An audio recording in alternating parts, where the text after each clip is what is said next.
जब जीव को मनुष्य शरीर में जन्म लेना होता है तो प्रकृति में वर्षा के साथ आता है,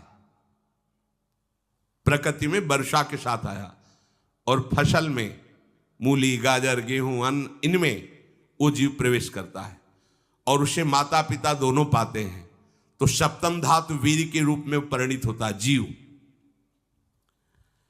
वो वीर कण के रूप में माता के उदर में जब प्रवेश करता है तो एक रात्रि में मां का और पिता का, दोनों का वो जो वीर मिलता है, उस रज और वीर के मिलने से एक कलल सा बनता है। 5 रात्रि व्यतीत होने के बाद एक बुदबुदा सा बनता है। 10 रात्रि व्यतीत होने के बाद एक बेर की सी आकृति होती है। फिर उसके बाद उसमें धीरे धीरे मांसपेशियां बढ़ने लगती हैं। 1 महीने में उसके सिर निकल आता है, 2 महीने में हाथ पांव अंगों का विभाग होता है, 3रे महीने में नख, रोम, अस्थि, चर्म, स्त्री पुरुष के चिन्ह प्रकट हो जाते हैं, 4 महीने में मांसादि 7 धातुएं प्रकट हो जाती है, 5वें महीने में चेतना जागृत हो जाती है। जैसे अपने चेतना, ऐसे 5वें महीने में गर्भस्थ शिशु की चेतना जागृत हो गई। जीव है पर चेतना 5 महीने बाद मां के गर्भ में जागृत। अब उसे भूख लगती है, प्यास लगती है, वहां की तापमयी जलन, पीड़ा, छोटे छोटे कीड़ों के द्वारा काटना, 6ठे मास में झिल्ली से लपटा हुआ मां की दाहिनी कोख में कीड़े की तरह तड़पता है।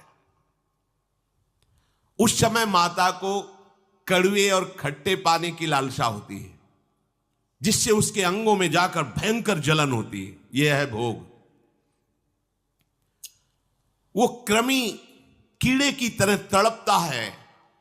मलमूत्र के गड्ढे में बीच में झिल्ली में बंधा हुआ वो जीवात्मा सुकुमार तो होता है, वहां के कीड़े उसे नोचते हैं छोटे छोटे, वो तड़पता है। माता प्रसन्न होती कि जब बच्चा हिलता है, बोले है उसकी दुर्गति हो रही, वहां भयंकर कष्ट पा रहा है। ऐसा क्लेश होता है कि क्षण क्षण में बेहोश होता रहता है। माता के खाए हुए कड़वे, तीखे, गरम, नमकीन, रूखे, खट्टे, यही पदार्थ पाने की इच्छा होती है माता, क्योंकि उसको भोग भोगना है। उसके कोमल शरीर में भयानक पीड़ा होती है जब माता ऐसे पदार्थ खाती है।